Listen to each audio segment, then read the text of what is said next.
Ladies and gentlemen, there's a strange paradox about the human mind.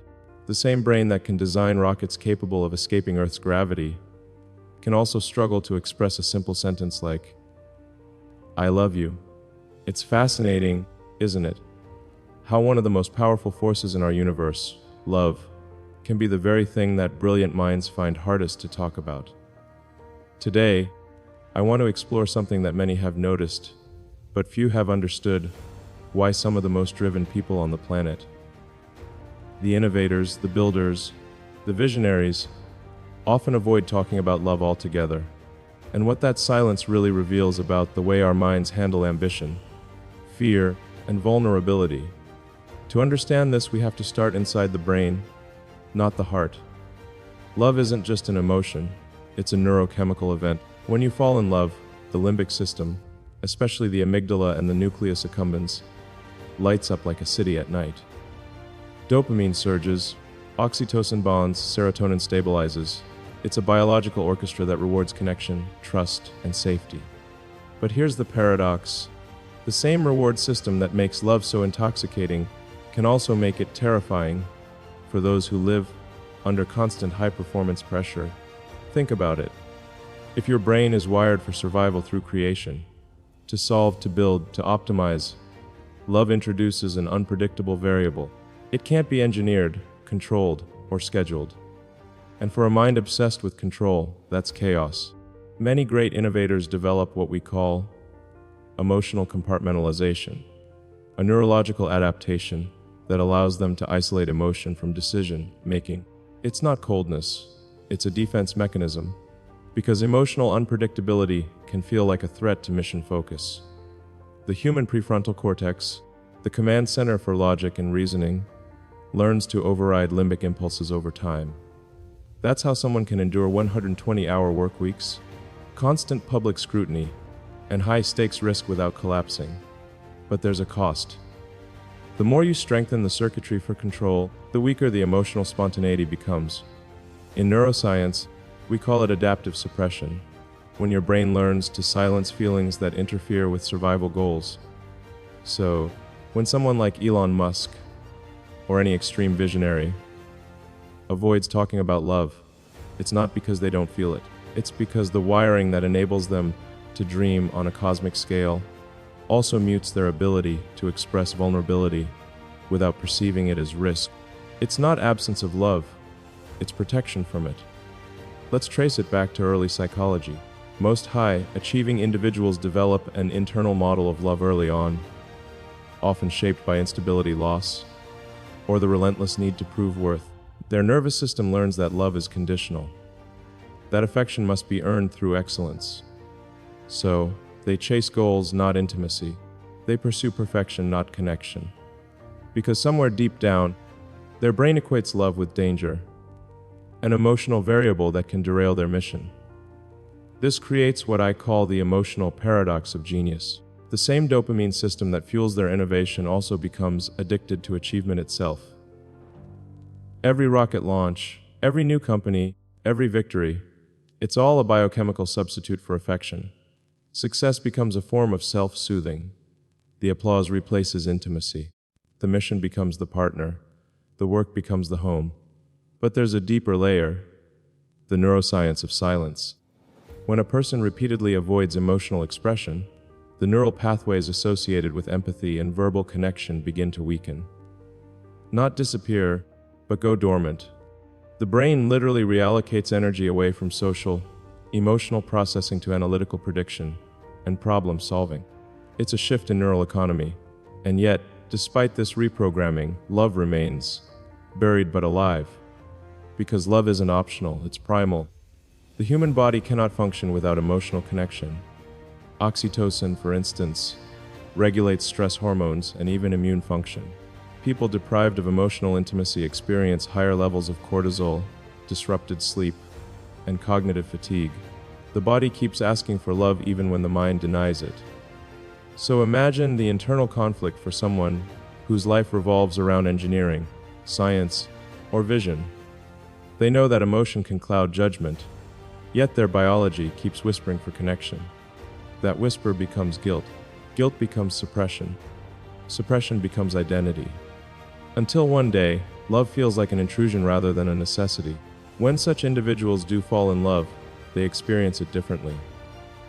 They approach it like a mission, a project to be optimized. They analyze it, map it, predict it. But love doesn't obey equations. It breaks them, and that can feel unbearable for a brain that survives on certainty. In the lab, we've studied how emotionally repressed individuals react to vulnerability. When asked to express affection, their autonomic nervous system, heart rate, breathing, pupil dilation, reacts as if facing a threat. The body treats vulnerability as danger. So it's no surprise that they retreat behind intellect, humor, or silence. Not because they don't care, but because they care too much and don't trust that it won't cost them everything. Now, let's turn that lens back to public figures who seem emotionally elusive. When asked about love, they deflect, not to hide the truth, but to protect it. Because love, when genuine, is fragile, and fragility doesn't belong easily in a world that rewards invincibility. But here's where it gets deeply human. Beneath all the logic, the control, the work, there's always a quiet longing. A part of the brain, the ventromedial prefrontal cortex, keeps emotional memory alive. Even after decades of suppression, it can reactivate through something as simple as a glance, a song, a scent. And when it does, all the armor cracks. That's why even the most brilliant minds have moments when they pause mid-sentence, stare into nothing, and say softly, "I just wish things were simpler." That's not weakness. That's humanity breaking through the architecture of ambition. The truth is, we don't talk about love because it demands something that no technology can give: surrender. And surrender terrifies those who live on the edge of control. But here's what neuroscience tells us. You cannot suppress love without suppressing creativity. The neural circuits that generate deep emotional connection are the same ones that enable empathy, imagination, and innovation. When you silence one, you dim the other. Love isn't the opposite of ambition. It's the energy behind it. It's the invisible current that makes the mind dare to dream. When I look at some of the most creative individuals in history, Tesla, Da Vinci, Einstein, you find a consistent emotional pattern and intense, often painful relationship with love. They were haunted by it, inspired by it, running from it, running toward it, but always orbiting it. Because love isn't a distraction from genius, it's the gravitational field around it. Let's take a scientific lens to that idea. The default mode network, the part of the brain responsible for imagination and introspection, activates in moments of emotional reflection. It's the same network that fires when you think about someone you love and when you envision a new invention. Love and creation are neurologically intertwined. When one fades, the other weakens. So why does someone avoid talking about love? Because to speak of love is to open the door to pain, to unfinished stories, to losses never processed, to questions that can't be solved with math or code. And some minds, exhausted by solving the unsolvable, choose silence over vulnerability. Yet silence has its consequences. Emotional suppression may protect performance in the short term, but it corrodes connection over time. Studies in effective neuroscience show that emotional isolation rewires the anterior cingulate cortex, the area responsible for empathy and social pain. It dulls the response to others' suffering, not out of cruelty, but exhaustion. When your system runs at maximum output, empathy becomes a luxury the mind can't afford. Still, I don't believe the avoidance of love is permanent. It's adaptive, temporary. The human spirit is resilient. With the right trigger, a person who disarms rather than demands, a quiet moment of truth, the walls begin to fall. And that, perhaps, is the most beautiful irony of all. The same mind that avoids love out of fear of losing control eventually finds that love is the only thing that truly stabilizes it. Because love is not a threat to logic. It's what gives logic meaning. You see, in neuroscience we talk about neural integration, the harmony between emotion and reason. When both hemispheres of the brain communicate effectively, the individual experiences coherence, inner balance. Without love, that integration collapses. You can have all the intelligence in the world, but without emotional coherence, life becomes a series of completed projects rather than a fulfilled existence. So maybe the reason love is avoided isn't arrogance or apathy. It's a deep misunderstanding of its purpose. Love isn't chaos, it's calibration. It's the emotional feedback loop that reminds us we're human, that all the rockets, all the algorithms, all the breakthroughs are only valuable if they bring us closer to one another. And perhaps that's the lesson the world is slowly teaching, even its most brilliant minds, that vulnerability isn't weakness, it's wisdom. That the greatest technology we'll ever master isn't built in code or steel. It's the technology of the heart. And yet, ladies and gentlemen, the deeper we study this phenomenon, the more we realize that avoidance of love isn't absence, it's evidence. Evidence of a system working beyond its emotional limit. Imagine the nervous system like an overloaded electrical circuit. Every emotion, joy, fear, hope, love, sends current through it. For most people, that current flows naturally, balanced by the presence of rest, companionship, and emotional regulation. But for high-intensity minds, those circuits are constantly charged from ambition, innovation, and relentless drive. Love, in that context, isn't just another current, it's an electrical storm. You can't plug a lightning bolt into a power socket. The system burns, and so the brain, in its desperate attempt to preserve function, starts dimming lights, emotional ones. It doesn't eliminate love, it limits its bandwidth. The result, a form of selective emotional engagement, empathy in theory, distance in practice. Connection through ideas, not feelings. This pattern shows up everywhere in neuroscience. We see it in fMRI scans of overworked founders, surgeons, and leaders. Their emotional regulation centers go offline when stress hormones rise beyond threshold. Cortisol floods the amygdala, shutting down openness. The person doesn't stop feeling, they stop accessing those feelings consciously. It's like love gets trapped behind a firewall.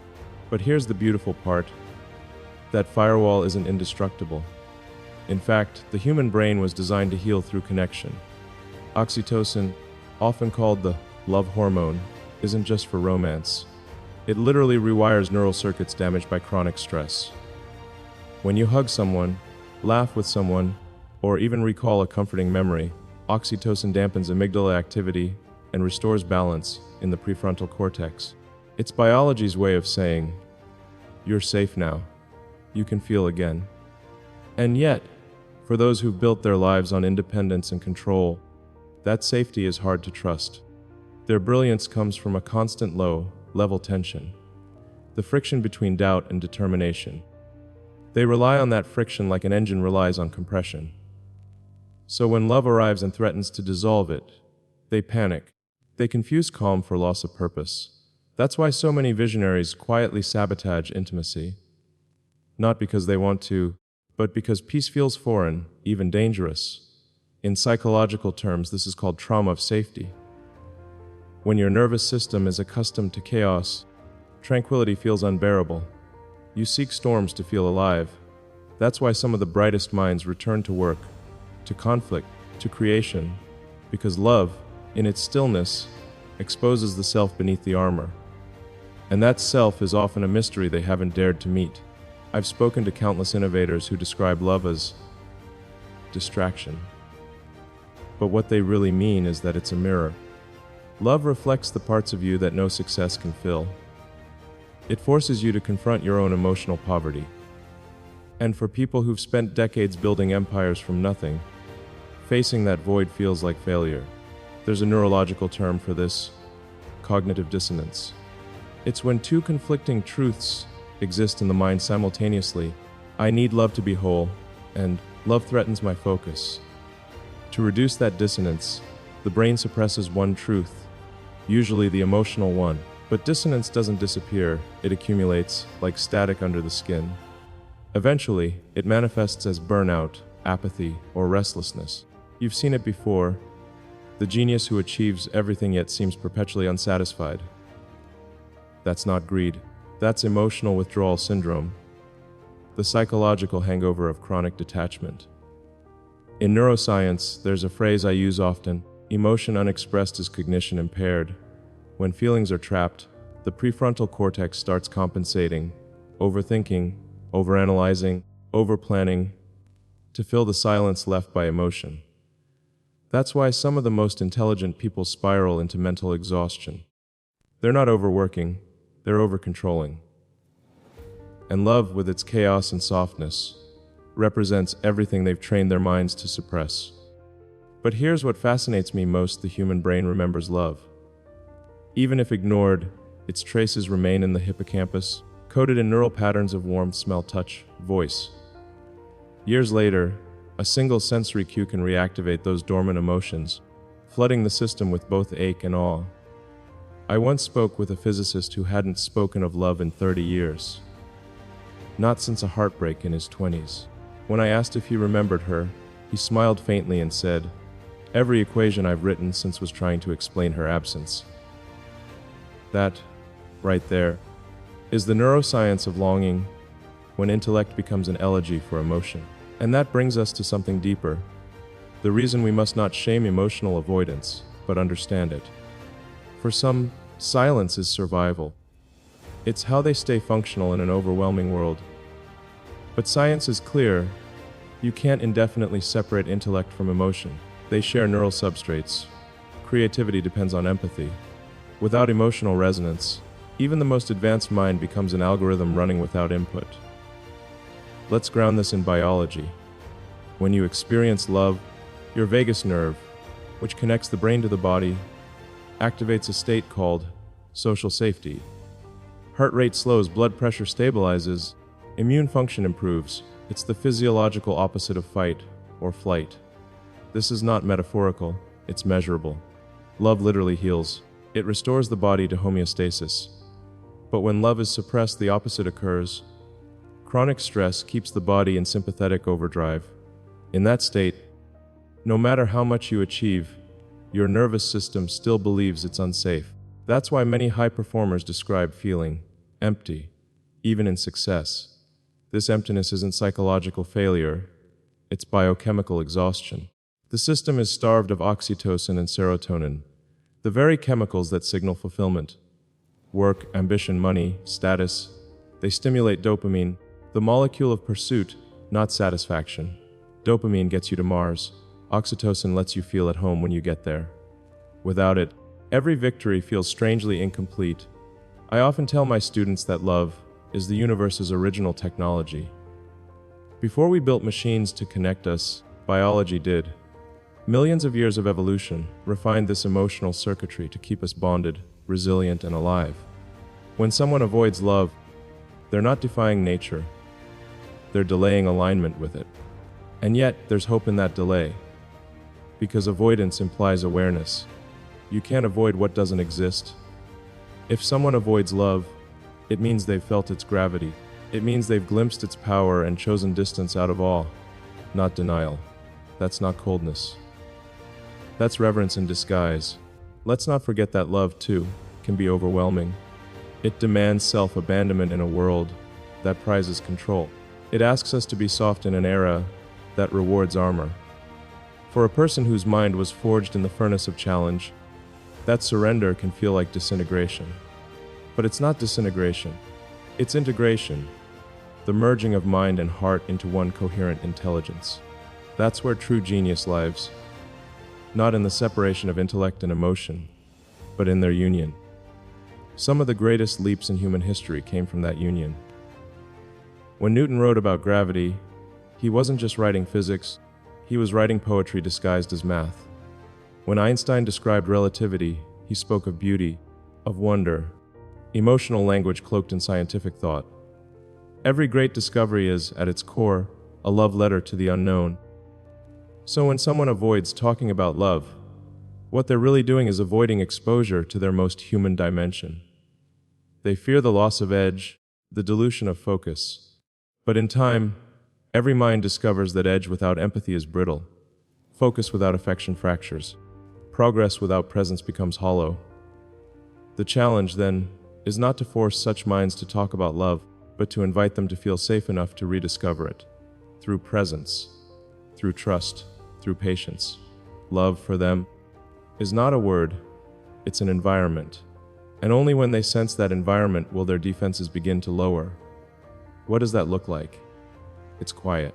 It's someone staying when you expect them to leave. It's compassion that doesn't demand confession. It's time.